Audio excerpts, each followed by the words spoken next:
وقال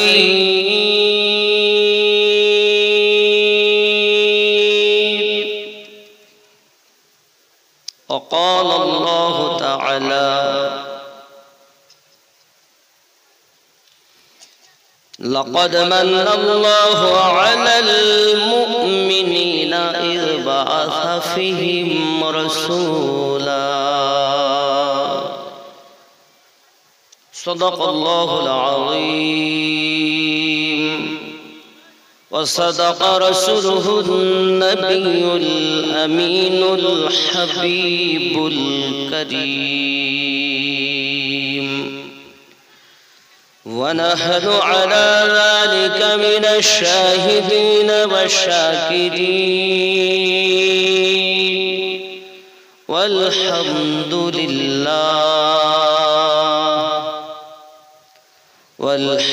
لله رب العالمين.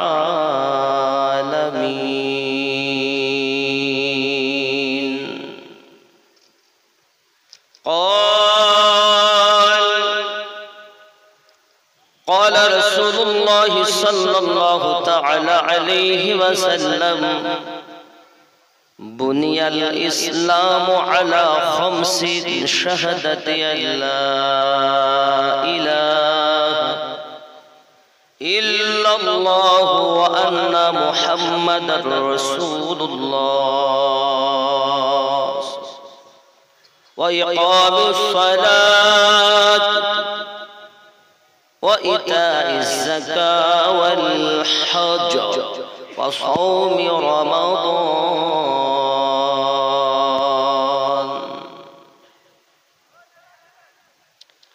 إن الله وملائكته يصلون على النبي يا أيها الذين آمنوا صلوا عليه وسلموا تسليما. اللهم صل على سيدنا مولانا محمد وعلى آل سيدنا مولانا محمد بشر ليس كالبشر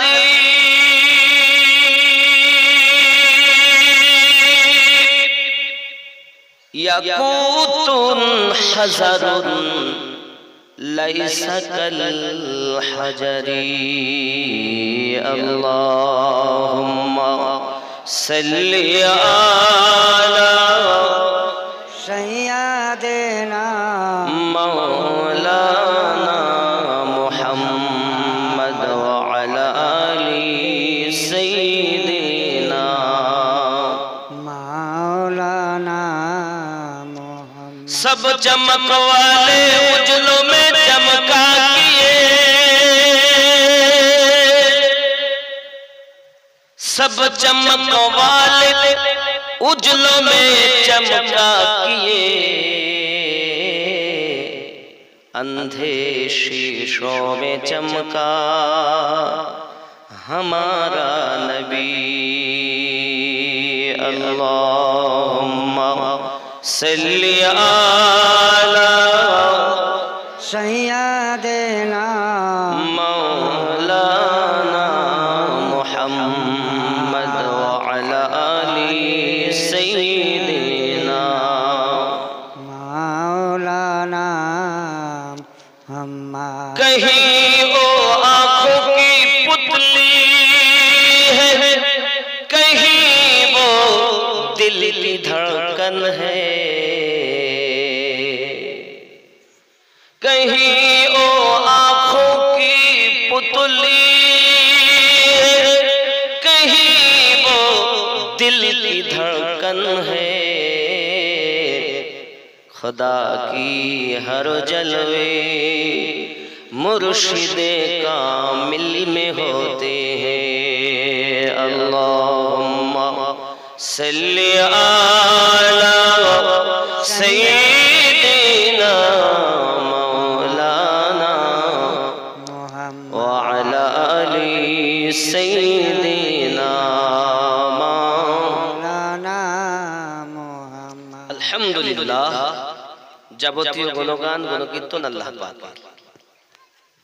পশ্চিম কালীগঞ্জ জামে মসজিদের এক বিরাট ধর্মীয় জলসা স্থান কালীগঞ্জ স্ট্যান্ড, পোস্ট দামাইপুর, থানা চাচল, জেলা মালদা। সম্মানিত নির্বাচিত আজকের জলসার স্বনামধন্য সভাপতি সাহেব, আমন্ত্রিত উলামায়ে কেরাম, হুজ্জাজে কেরাম, অত্তলাবা, সম্মুখে এবং স্টেজে রওনাকে আফরোজ উলামায়ে দ্বীন, উলামায়ে আহলে সুন্নাহ, আল্লাহ পাক আমাদের সকলের হায়াতে তাইয়্যিবা যেন দান করেন। জোরে বলি আমিন আমিন। আজকের এই মাহফিল শোনার থেকে বেশি বেশি করে যেন আমল করার তৌফিক আল্লাহ আমাদের দেন। আরো জোরে বলি আল্লাহুম্মা আমিন আল্লাহুম্মা আমিন। আয় আল্লাহ, আজকে আমাদের সকলের হাজিরি আপনি আপনার হাবিবের সাদকাতে, আহলে বায়াতের সাদকাতে আপনার দরবারে কবুল ও মঞ্জুর করে নিন। জোরে বলুন আল্লাহুম্মা আমিন। যে আল্লাহ মায়া করে দয়া করে আজকের মাহফিলে বসার আসার তৌফিক দিয়েছেন, পাশাপাশি তার প্রিয় রাসূলের উম্মত করে জগতে পাঠিয়েছেন, আমরা আল্লাহ পাকের শুকরিয়া জ্ঞাপন করি। চিৎকার মেরে বলি আলহামদুলিল্লাহ আলহামদুলিল্লাহ। পরে পরে নবী কোন মাকা রাহমাতাল লিল আলামিন, রাহাতিল আশিকিন, যিনি আসমান জমিনের নবী, চাঁদ ও সিতারার নবী, লৌহ কলমের নবী, যত মখলুকাত আল্লাহ বানিয়েছেন সকলেরও নবী। এমন কি আল্লাহ পাক বলেন আমারও নবী আহমদে মুজতাবা মুহাম্মদে মুস্তাফা সাল্লাল্লাহু আলাইহি ওয়াসাল্লামের উপরে লাখো কোটি দরুদ বৃষ্টির ন্যায় বর্ষিত অর্পিত নাজিল হোক। জোরে বলি আল্লাহুম্মা আমিন আল্লাহুম্মা আমিন। आप दोनों जहां में नजर आया ही नहीं, आप सा दोनों जहां में नजर आया ही नहीं, क्योंकि अल्लाह ने और कोई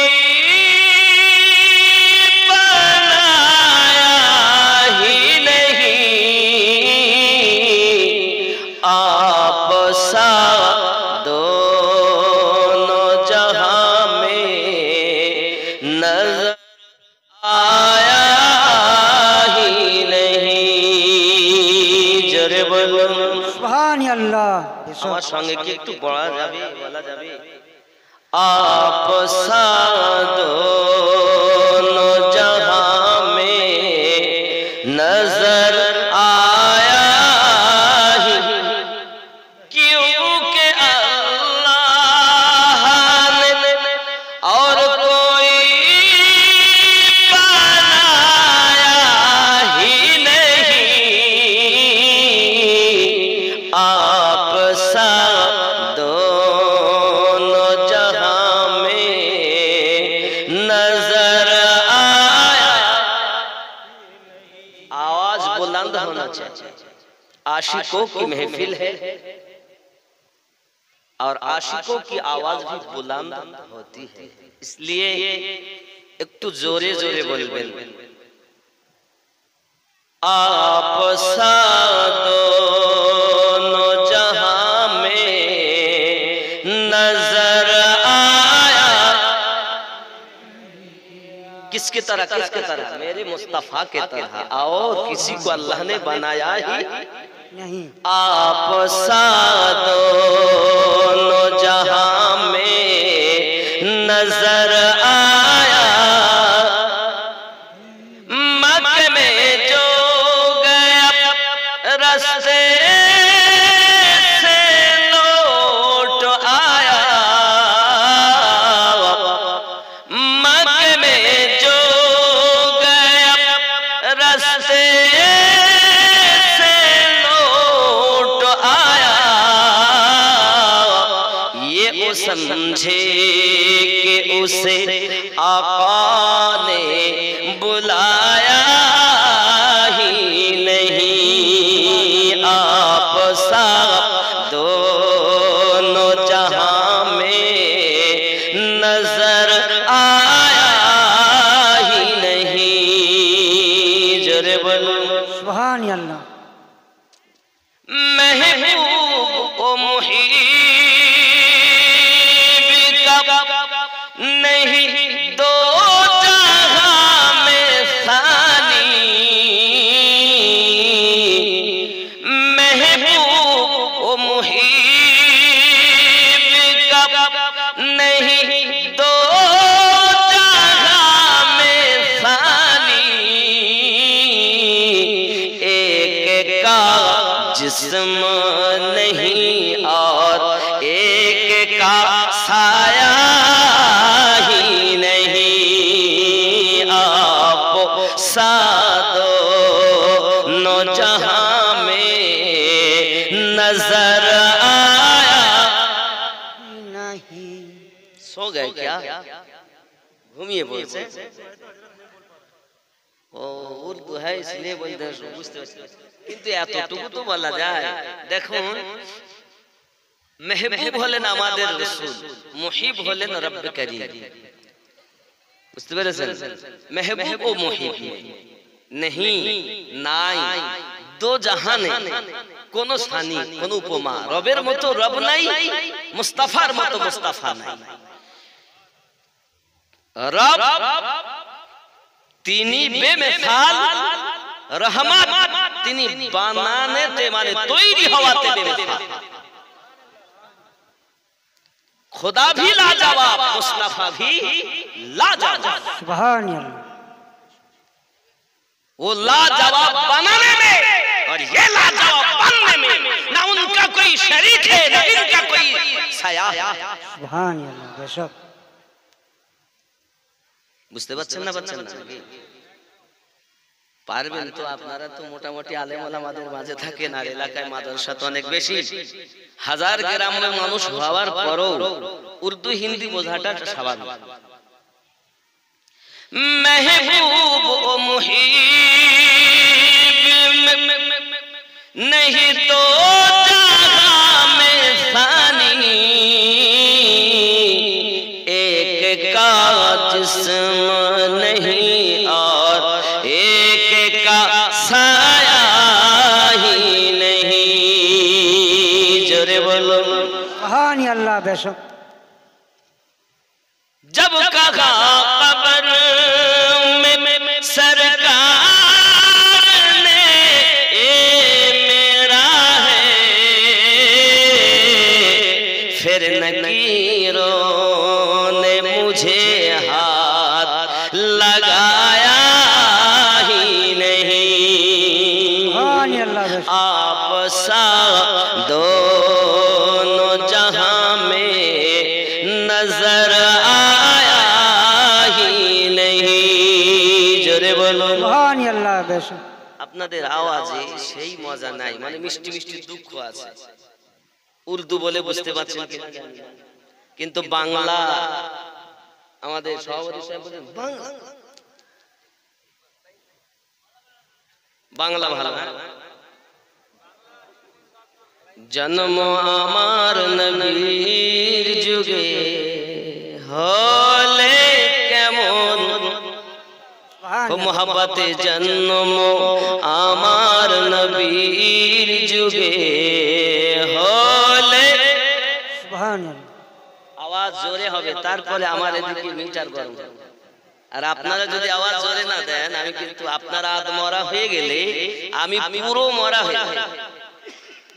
এজন্য আওয়াজ খুব বুলান। জন্ম আমার নবীর যুগে হলে কেন দুই নয়নে রসূল পাক দেখিলে কেমন হতো জন্ম আমার নবীর যুগে হলে কেমন হতো। কেন কাকে দেখবেন রসূলে পাককে নবী দেখার মতো কাজ করলে তো নবী দেখবেন আসতো ভেসে হযরতে বেলালের মধুর আযান যে আযানে ছিল এমন প্রেম মুগ্ধ রহমান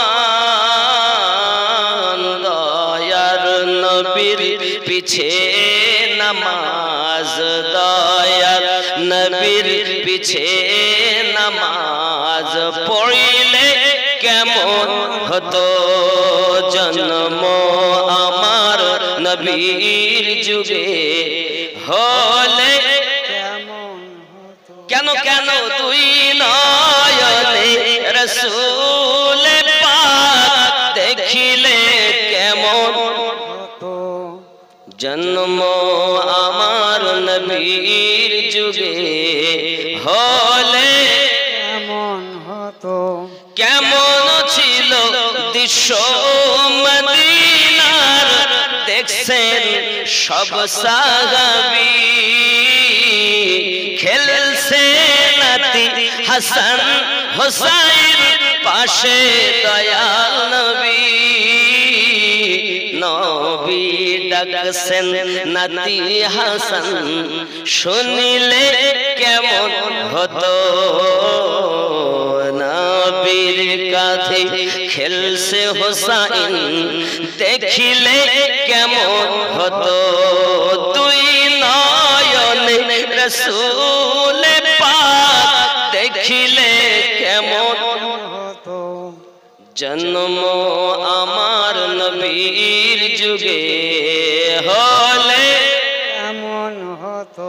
তিনি কত আলোচনায় থাকতাম আমি অধম তিনি কত আলোচনায় থাকতাম আমরা অধম সামনে রসূল পাক হতেন পাশে সাহাবাগণ আবু বকর ওমর উসমান আলীর সঙ্গী কেমন হতো জন্ম আমার নবীর যুগে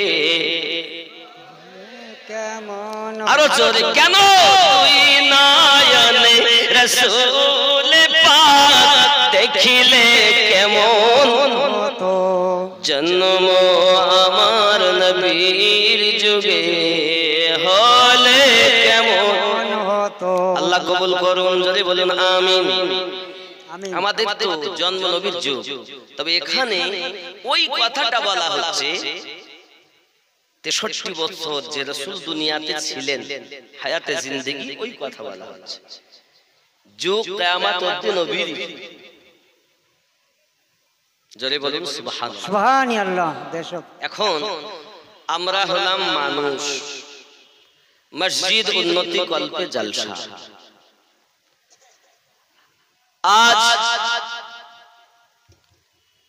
মুখটা পরিষ্কার করার জন্য সাবান থেকে আরম্ভ করে কত রকমের ক্রিম আমরা ফেস ওয়াশ ব্যবহার করি মানুষে দেখে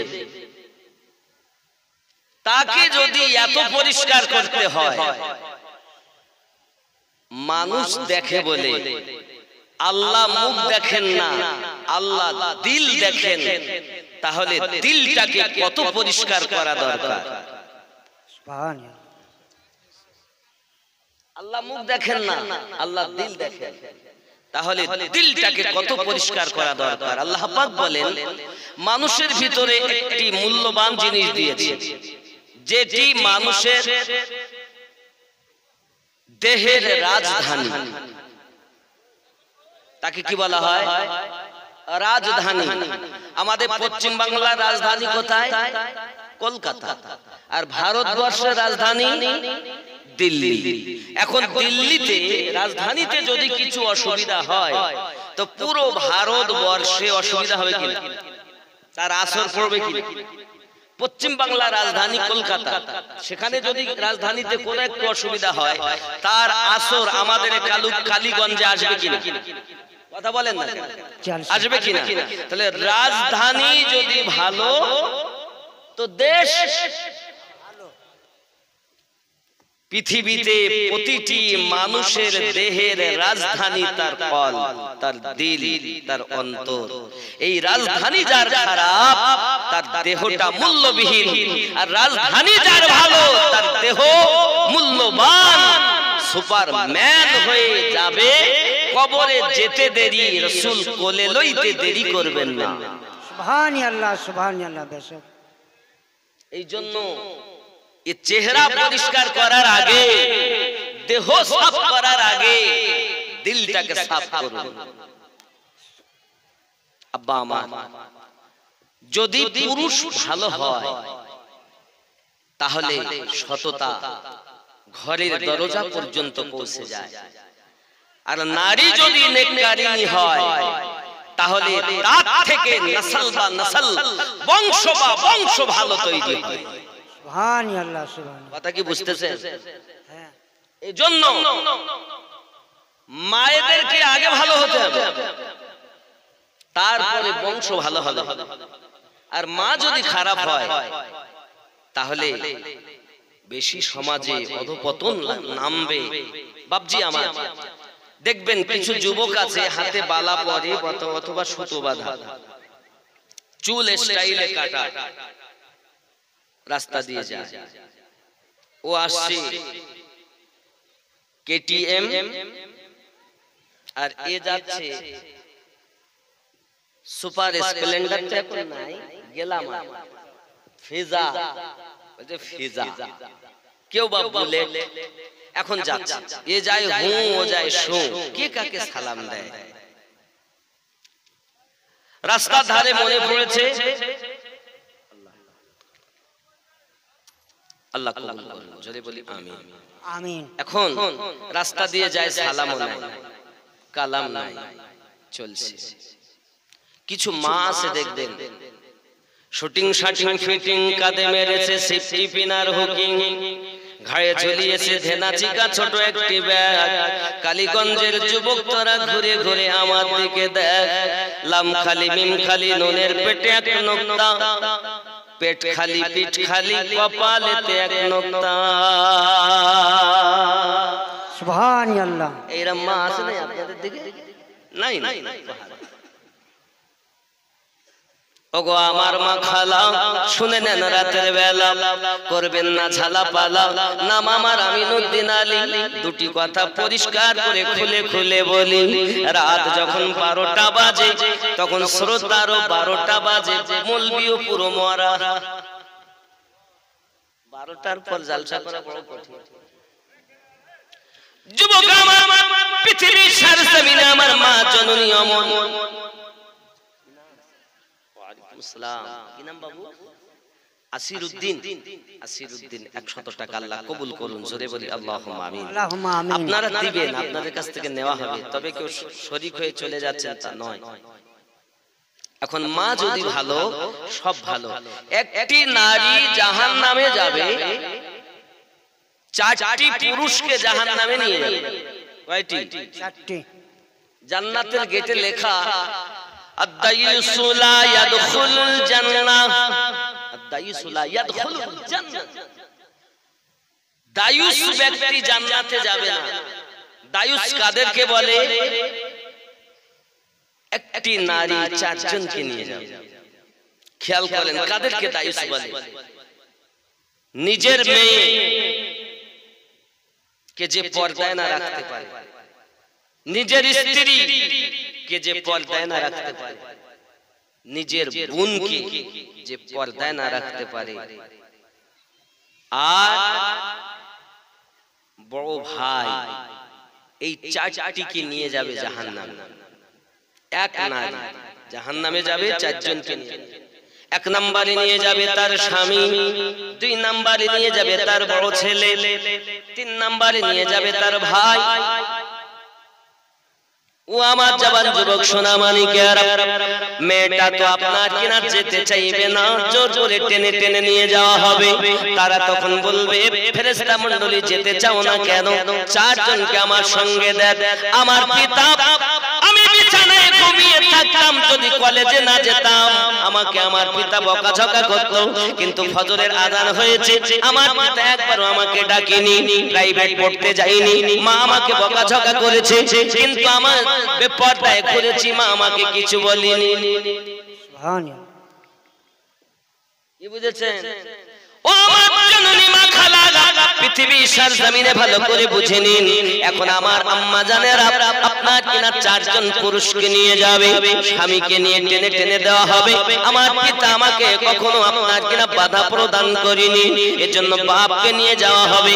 আব্বা আমার, আব্বা নাই, তার বড় ছেলে হলো তার জন্য গার্জিয়ান।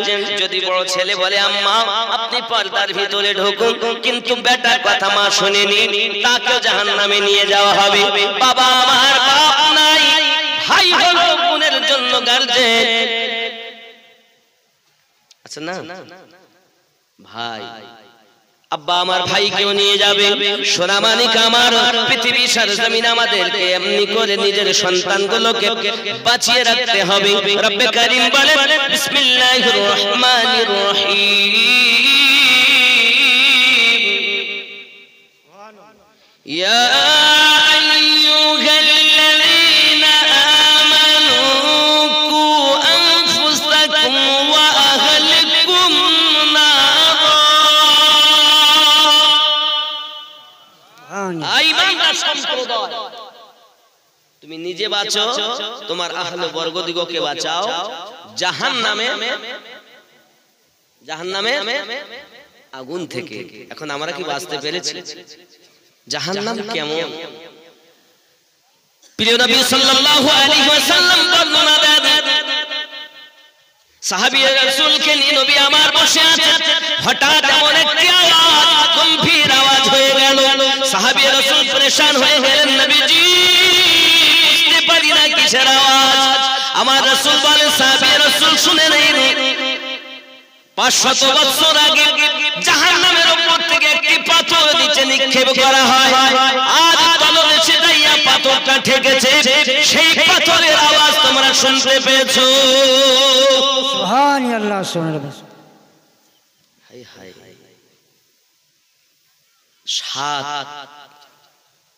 সাতটি তবকে বিভক্ত করা আছে। হে যুবক, ওই জাহান্নামে আমাদেরকে নিক্ষেপ হতে হবে। পুলসিরাতার উপরে রাস্তা, জান্নাতে যাওয়ার রাস্তা। কেউ বা হিলবে দুলবে যাবে, এমন কি কিতাব বলছে 70,000 ফেরেশতা জাহান্নামকে টেনে ধরে রাখবে। হে যুবক, জাহান্নাম এমন হালাত যার আওয়াজ, একটি দাঁত যদি একটি দাঁতের উপরে, এক পেটি দাঁত আর এক পেটির উপরে দেয়, দাঁতের উপরে দাঁত লাগার সাথে সাথে এমন আওয়াজ হবে যখন বিজলি গর্জন করলে আওয়াজ হয়। এই রূপ আওয়াজ দেখে পৃথিবীর সরজমিনে আপনার হাসরের মাঠে হুলস্থুল মেচে যাবে। এত আওয়াজ তো জীবনে শুনিনি। কিসের আওয়াজ? হে বাবা, ভয়ে কেঁদে কেঁদে তারা আদম পয়গম্বরের কাছে যাবেন। আদম পয়গম্বর বলবেন, ইযহাবু ইলা গায়রি। আকাশে সূর্য 12টি মাথার উপরে থাকবে বাবা, জমিন তামা হয়ে যাবে। এত কষ্ট জাহান্নামের হাসরের মাঠ আপনার আমার জন্য হয়ে যাবে। এই সোনা মানিকেরা আমার, কারোবা পাসিনা আপনার কিনা হাঁটু পর্যন্ত, কারোবা কোমর পর্যন্ত, কারোবা সিনা, কেউ বা হাবুডুবু খেতে থাকবে জাহান্নামে।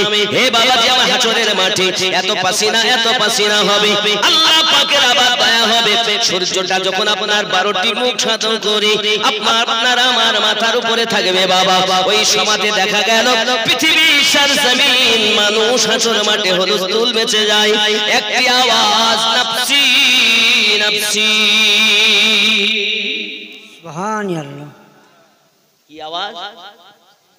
আমার আম্মা জান খালা শুনে নেন রাতের বেলা, এ আমার আম্মা জানেরা ভালো করে বুঝুন, রাসূল পাক বলেন আমি যখন মিরাজে যাই জাহান্নামে বেশিরভাগ নারীদেরকে আমি দেখেছি।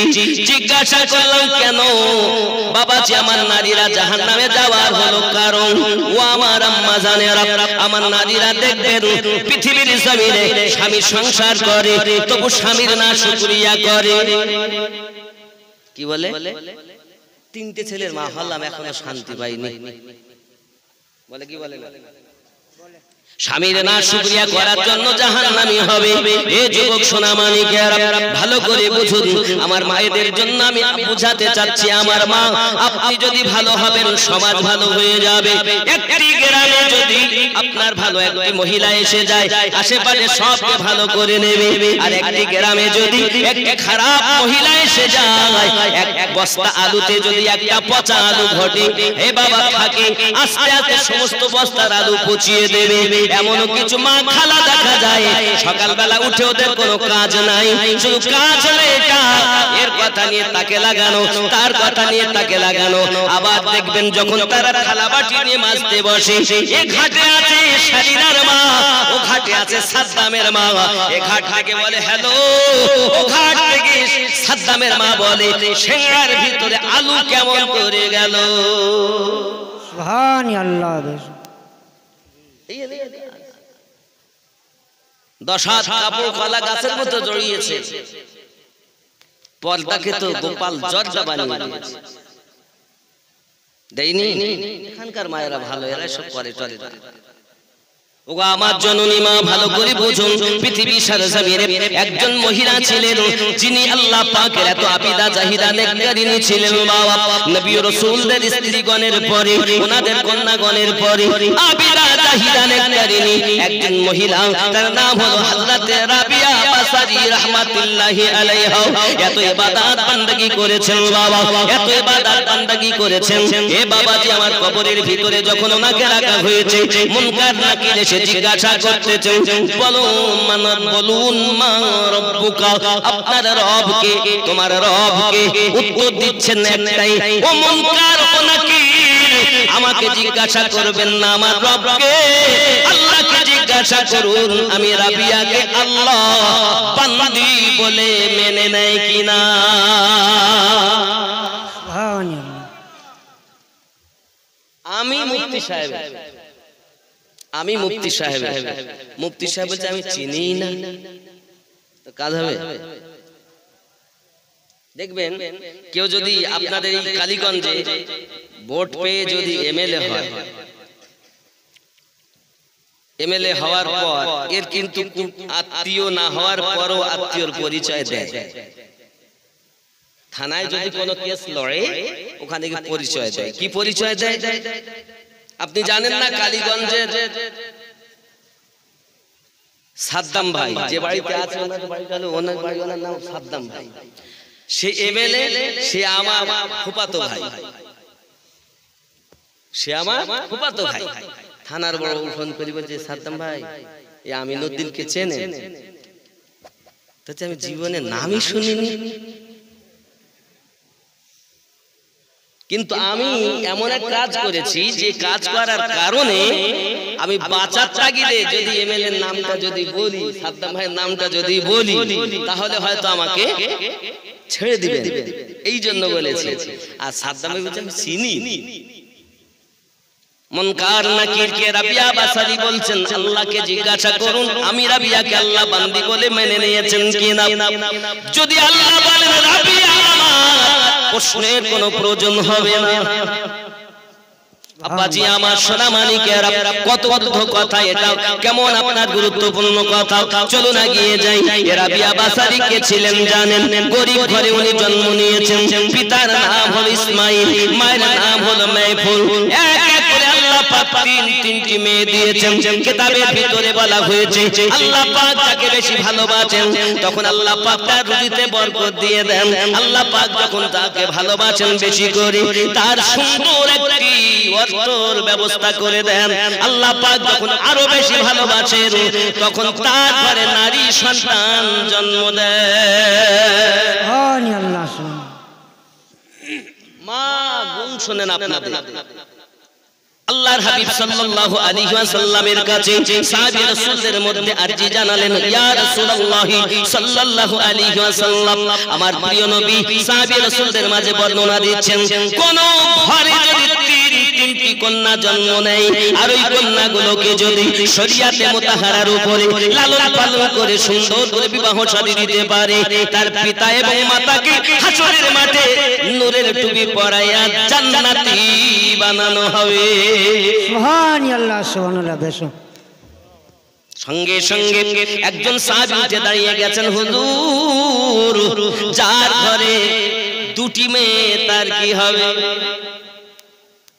প্রিয় রাসূল আমার বর্ণনা দিচ্ছেন যার ঘরে দুটি মেয়ে তার বাবাও জান্নাতি সুবহানাল্লাহ আবার একজন সাহাবী রাসূল উঠে দাঁড়িয়েছেন হুজুর যার ঘরে একটি মেয়ে তার কি হবে প্রিয় নবী আমার বললেন তার পিতা মাতা জান্নাতি সুবহানাল্লাহ আবার একজন উঠে দাঁড়িয়েছেন সাহাবী রাসূলদের ভিতর থেকে ইয়া রাসূলুল্লাহ সাল্লাল্লাহু আলাইহি ওয়াসাল্লাম নবী গো যার ঘরে কোনো কন্যা সন্তান নাই তার উপায় কি হবে প্রিয় রাসূল আমার বর্ণনা দিলেন যার ঘরে কোনো কন্যা নাই যার ঘরে কোনো কন্যা নাই কিন্তু কন্যার জন্য লালায়িত মন সব সময় আল্লাহ পাকের কাছে কাঁদেন আর বলেন আল্লাহ আমার ঘরে একটি কন্যা দাও আমার ঘরে একটি কন্যা দাও এমনি করে জীবন বিতে গেল কিন্তু ঘরে কন্যা জন্ম নিল না জেনে রাখো হাসরের মাঠে আমি রাসূলুল্লাহ তাকে হাত ধরে জান্নাতে নিয়ে যাব সুবহানাল্লাহ সুবহানাল্লাহ বেশ নারীর আশাবাদী কন্যার আশা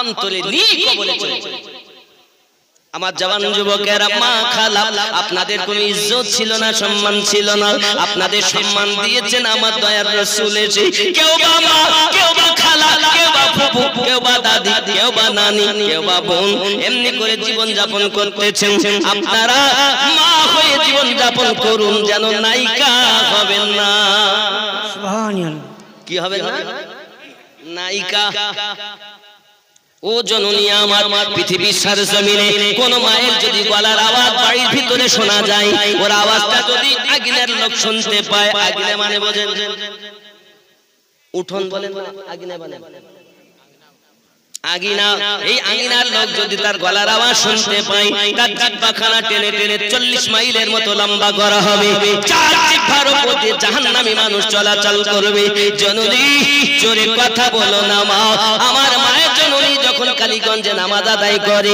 আস্তে আস্তে নামাজ আদায় করে পুরুষেরা যেমন 3 ওয়াক্তের নামাজ জোরে জোরে আপনার আদায় করে নারীরা কিন্তু 5 ওয়াক্ত নামাজ আস্তে আস্তে আদায় করে আপনাদের এখানে কি আলাদা না ঠিক এক কথা মায়েরা জোরে পড়ে না জোরে পড়ে না পুরুষের মতো ও আমার জননী মা নামাজ শিক্ষা দিয়েছে মায়ের গলার আওয়াজটা হলো পর্দা জননী আমার তুমি নামাজ পড়ো আস্তে ঝগড়া করার বেলায় কোমরে কামড়টা জড়িয়ে এখানকার মায়েরা ভালো এরা সব করে চলে না আমার জননী মা খুব ভালো করে বুঝুন পৃথিবীর সারজমিনে হযরতে আপনার মাহফুল এক এক করে তিনটি কন্যা জন্ম দিয়েছেন চতুর্থবার উনি আবার গর্ভবতী হয়েছেন মহান আল্লাহ পাকের দরবারে দুখানা হাত দিয়ে ফরিয়াদ করে মালিক মালিক দয়া আমার স্বামী বড় গরিব মানুষ ঠিকভাবে খেতে পাই না ভালোভাবে খাওয়া হয় না কখনো রাত কাটে কখনো ক্ষুধা জ্বালাতে কাটে 2 দিন 3 দিন খেতে পাই না আমার রব আপনার কাছে ফরিয়াদ করি আমার স্বামী কখন আমাকে দুটি কথা বলেননি কখনো কন্যা জন্ম নিয়েছে বলে ব্যথা করে আপনার কথা বলেননি এও বলেননি মাহফুল তোমার শুধুমাত্র কন্যা হয় পুত্র কি জন্ম হয় না এমন কথা আমাকে বলেননি তবে মালিক আমার আপনার কাছে ফরিয়াদ স্বামী আমায় বলে মনে বড় ব্যথা লাগবে। আপনার কাছে আমি একটি দোয়া করি, আমার চতুর্থবার একটি পুত্র সন্তান আপনি দিবেন। জোরে বলুন সুবহানাল্লাহ, সুবহানাল্লাহ। এই কথাটি যখন উনি আল্লাহ পাকের কাছে ফরিয়াদ করতেছেন, হে বাবা দিন যায় রাত আসে, আস্তে আস্তে ডেলিভারি হবার সময় হয়ে গেছে, এমনি সময়তে খুব ব্যথা বেদনা হয়। স্বামীকে ডাক দিয়ে বলতেছেন, ওগো আমার স্বামী, আপনার কাছে আমি বলতে চাই, একটু বাড়িতে তেল নাই, রাতের বেলায় যদি আমার সন্তান প্রসব হয়, তার তত্ত্বাবধান করার মতো বাড়িতে এমন কোনো আলো নাই। আয় আমার স্বামী, আপনার কদমে আমার আরজি, চার গ্রামে এমন কোন বাড়িতে যাইয়া তেল ধার করে নিয়ে আসুন, ওই তেলের বিনিময়ে আলো জ্বালাতে পারবো। হযরত ইসমাইল বলেন, বিবি রে, তুই তিল খাওয়া হয় না রে বিবি, নামাজের পাটি পেতে তাহাজ্জুদে নামাজ পড়ি, মহান আল্লাহর কাছে ফরিয়াদ করি, দুনিয়ার কোনো মানুষের কাছে কিছু বলি দাও। আজ আমার জ্বালাতে আমার যেতে হবে বাসরা নগরী, মানুষের দাঁড়ে দাঁড়ে, চলো যাই, তুমি খুশি থাকো। দরজাতে গিয়ে সালাম দিচ্ছেন, আসসালামু আলাইকুম ইয়া আহলাল বাইত, এই বাড়িওয়ালা আল্লাহর করুণা আপনাদের প্রতি অর্পণ হোক, বর্ষণ হোক, নাজিল হোক। এই বাড়িওয়ালা গম, হে বাবাজি আমার, দরজাটা খুলে বাইরে দেখে একজন গরিব মানুষ দাঁড়িয়ে আছে, নাম তার ইসমাইল। কি খবর? ইসমাইল বলতেছেন, বাবুজি যদি একটা তেল ধার দিতেন, আমার বিবি গর্ভবতী, ডেলিভারির সময় নিকটে, আজ রাতের বেলাতেই যদি বাচ্চা জন্ম নেয়, তাহলে আলো জ্বালানোর মতো তেল আমার বাড়িতে নাই, একটু তেল যদি আমাকে ধার দিতেন, তাহলে আমার বিবির তত্ত্বাবধানের জন্য আমাদের সুবিধা হতো। দয়া করে একটু তেল যদি আমাকে ধার দেন, সময় মতো আমি আপনার তেল আবার পরিশোধ করে যাব।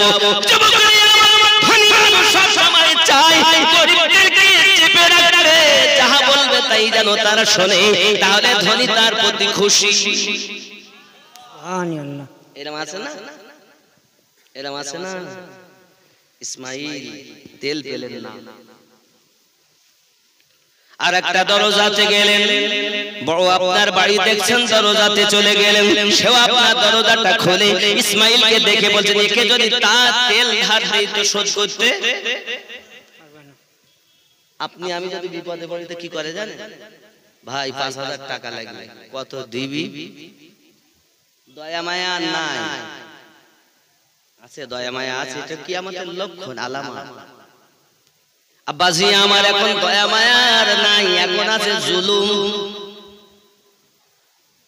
যুবক আমার, ঠিক অবস্থা বাসরা নগরে এমন হয়ে গেল, আব্বাজি আমার তিনি বলতেছেন তেল ধার দেন, আব্বা আমার তেল সেও দিল না, না দেওয়ার পরে উনি আবার আরেকটা দরজাতে গেলেন, কয়েকটি দরজাতে ঘুরে ঘুরে যখন তেল না পাই, উনি ফিরে এলেন, এসে বিবি জিজ্ঞাসা করলেন, স্বামী তেল কি পেয়েছেন? সঙ্গে সঙ্গে বলছে, বিবি গো, এত ঘরে গেলাম, গরিব বলে আমাদেরকে কেউ তেল ধার দিল না। আমার নবী বলেন, উম্মা চিন্তা নাই, যার কেউ নাই তার জন্য আল্লাহ আছে, আমি আছি। সুবহানাল্লাহ। ঠিক নেই? রুজি खुदा ने दी है खिलाते हैं मुस्तफा, रोजी खुदा ने दी है खिलाते हैं मुस्तफा, दुनिया है खुदा की चलाते हैं मुस्तफा। সুবহানাল্লাহ। ये दुनिया के चलाए मुस्तफा जाने रहमान, अल्लाह युति व आना कासिम, अल्लाह दाता আমি নবী বন্টনকারী। জোরে বলি সুবহানাল্লাহ। আব্বাজি আমার, শুধু তাই নয়, আরো বলা হয়, কিতনে আমির हो के भी तैबा ना जा सके, कितने आमिर हो के भी तैबा ना जा सके, जाते वही है जिनको बुलाते हैं मुस्तफा। সুবহানাল্লাহ। पढ़कर दुरूद रात में सो जा पाऊं,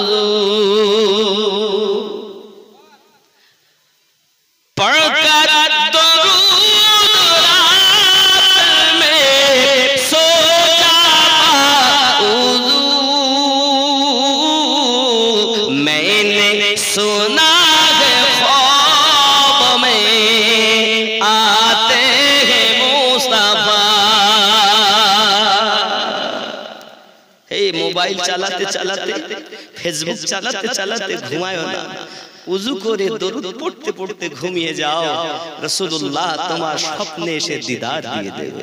সুবহানাল্লাহ সুবহানাল্লাহ। पढ़कर दुरूद रात में सो जा पाऊं, मैंने सुना है ख्वाब में आते हैं मुस्तफा। जोरे बोलो সুবহানাল্লাহ। হযরত ইসমাঈল বলছে বিবি কেউ আমাকে তেল ধার দিল না। বিবি উত্তর দেয় আমার স্বামী চিন্তার কোনো কারণ নাই, আপনি একটু আমার জন্য দোয়া করুন, আল্লাহ পাক নিশ্চিত কোনো হেফাজত করবেন। এ বাবাজি আমার, আমাদের ঘরের মা খালা যদি হতেন তাহলে আমাদেরকে বলতেন, আমরা যদি এনে না দিতে পারি কোনো খাদ্য এবং আপনার অন্য যে জিনিস চাই সেটা যদি না এনে দিতে পারি তাহলে তার উপায় নাই। কিন্তু মেহফুল নেককারী ছিলেন, তিনি আপনার কিনা বলতেন স্বামী আমার জন্য আপনি দোয়া করুন, চিন্তার কোনো কারণ নাই, নিশ্চিত আল্লাহ ব্যবস্থা করবেন। জোরে বলুন সুবহানাল্লাহ। আমাদের ঘরের বউ হলে কি বলতো, তোমার ঘরে এসে সুখ পাইনি, আমার এই বিপদ, তাও এই বিপদ প্রসব বেদনা, আলো জ্বালানোর মতো তেল নাই, সামান্য ফেস ওয়াশ না এনে দিলে ঝগড়া, ক্রিম না এনে দিলে ঝগড়া, নাকি শাড়ি না এনে দিলে ঝগড়া। দেখবেন আপনি কালীগঞ্জ, আপনাদের নিকটতম মার্কেট কোনটা? শামসি মার্কেট। আপনি শামসি মার্কেট থেকে শাড়ি এনেছেন, আমাদের মুফতি সাহেবও শাড়ি এনেছেন বিবির জন্য। এমন সময় দেখা যাচ্ছে পাশাপাশি ঘর, তো জিজ্ঞাসা করে বুবু কোথাতে এনেছে শাড়ি? কেন কালীগঞ্জের? তখন বাড়ি এসে বলছে হ্যাঁ গো, তুমি কি একেবারে চেনো না কিছু? তোমার চোখ কি একেবারে নষ্ট হয়ে গেছে? ওদের শাড়িটা কত সুন্দর আর তুমি মোটে শাড়ি কিনতে পারলে না। থাকো তুমি বাড়ি, মার্কেটে যাব আমি কিনতে শাড়ি। যাকে রাখার কথা ছিল বাইরে তাকে রেখেছে ঘরে, যাকে রাখার কথা ছিল ঘরে সে করে বাজারে। ভালো করে শুনুন, হযরত মেহফুল বলেন দোয়া করুন। হযরত ইসমাঈল নামাজের পাটি পেতে 2 রাকাত শুকরানা নামাজ আদায় করেন। আল্লাহ পাকে তার হাত পেতেছেন, মালিক আমাকে তেল ধার দেইনি বলে আমি দুঃখিত নয়, আমি আপনার শুকরিয়া জ্ঞাপন করি। অন্তত আমাকে দুনিয়ার মানুষ এতটা লায়েক মনে করেছে যে আমি তাদের পরিশোধ করতে পারবো ঋণগুলো। কারণ যারা আশিক হয় তাদের বিভিন্ন প্রকারের পরীক্ষা দিতে হয়। হে যুবক আমার, এই প্রসঙ্গে একটুখানি হটে গিয়ে আপনাদেরকে বলি, আমার গাউসে পাক রাদিয়াল্লাহু তাআলা আনহু ছোটবেলায় রাস্তা দিয়ে হাঁটতেছেন, হঠাৎ একটা আওয়াজ আসতেছে, হে আব্দুল কাদির আপনি বড় হয়ে মেহবুব হবেন না আশিক হবেন। সুবহানাল্লাহ। আওয়াজ শুনছেন, আশিক হবেন না মেহবুব হবেন। তো উনি বাড়িতে গেছেন, যে মাকে বলছেন মা আমি বড় হয়ে কি হব, আশিক হব না মেহবুব হব? মা জননী বলছেন বাবা আব্দুল কাদির অমুক জায়গাতে, ওই জায়গায় চলে যাও, রাস্তার মাঝে একজন রয়েছে, একটা পাগল মানুষ দেখতে পাবে, তার কাছে গিয়ে জিজ্ঞাসা করো তুমি আশিক হবে না মেহবুব হবে বড় হয়ে। টুক টুক টুক টুক করে চলে গেলেন তিনি, যাইয়া দেখেন নোংরা জায়গায় উনি বসে আছেন, কাজ একটাই আল্লাহু আল্লাহু আল্লাহু। আমি গসপাকে জিন্দেগি তুলবো না, আমি তুলবো এদিকে, কিন্তু খালি বোঝানোর জন্য আশিক আর মেহবুবটা কেমন এইটি একটুখানি বোঝানো। আব্বাজি আমার খুব ভালো করে বুঝুন, উনি চিন্তা করছেন এই জায়গাতে কেন মানুষ আল্লাহু আল্লাহু করে। আয় আল্লাহর বান্দা আপনি বলুন আমি আব্দুল কাদির বড় হয়ে মেহবুব হব না আশিক হব? উনি বলছেন কালকে এসো, কাল বাড়ি চলে গেছেন, পরের দিন এসে দেখছেন জায়গাতে নাই। জিজ্ঞাসা করছেন পাশের লোককে, কোথায় গেলেন ইনি? জানেন না তো মারা গিয়েছে। কি হয়েছে? ইন্তেকাল করেছে, রেহালাত করে গেছে, দুনিয়াতে নাই। কোথায় তাকে দাফন করেছেন? তা বলতে পারো না, দাফন কি করবে? দেখেন ওই ময়দানে ফেলানো আছে, চিল কাকে তাকে নুচে